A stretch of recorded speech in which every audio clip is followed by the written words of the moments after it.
My sense of smell is quite good, so I really connect to that in places I go. I love the smell of marshes. So most people don't. The smell, some people don't like the smell. I love the smell of the marsh. I think it's organic and it's wholesome. So there's this aspect of that sort of sulfury, salty air. Any type of land use planning, municipal planning, regional coastal resilience planning requires a lot of relationships to be built amongst agencies, because you've got local, you've got state, you've got federal, different landowners, different agencies, different regulatory parameters. So we figure getting everybody at the table on a regular basis would help us look at things more holistically and be able to work towards coastal resilience better, get a real clear snapshot of what's happening on our Bay Islands.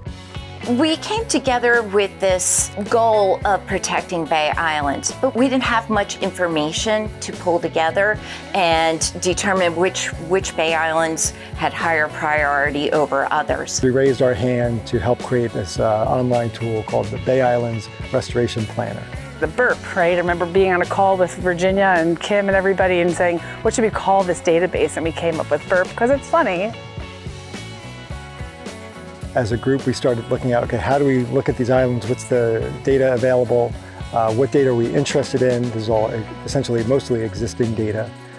Most of it is things like island size, the composition of the habitats, how much is marsh, how much is upland, low marsh, high marsh. Is the shoreline eroding over time? Is it accreting over time? Is it getting bigger, smaller? Wildlife that might use it.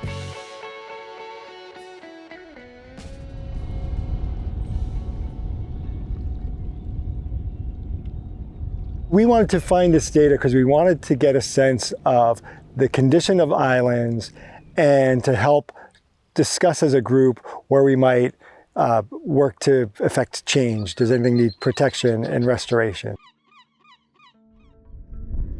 Bay Islands have been affected by coastal storms as well as increased sea level, and we're seeing erosion of these Bay Islands, in many cases pretty extreme erosion.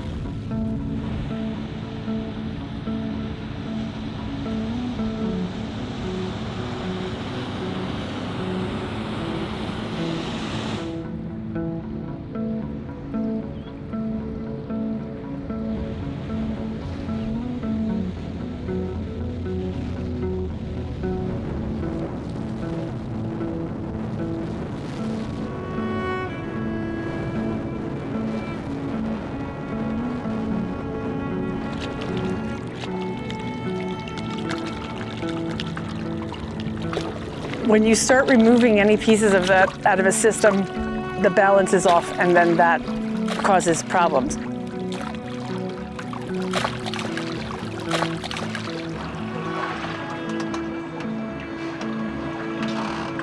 The Bay Islands are an integral part of our watersheds and our estuaries. Nature had it figured out.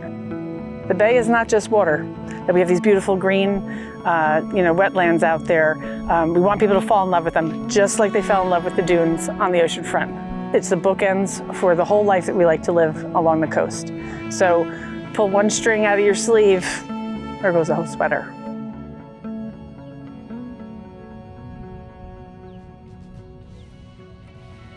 I think that having a group like this that's all in line thinking we need to protect the Bay Islands, and having us bring our kind of out-of-the-box thoughts is really great, because we all respect each other, we all really have the same goal, and that's why this works so well for us.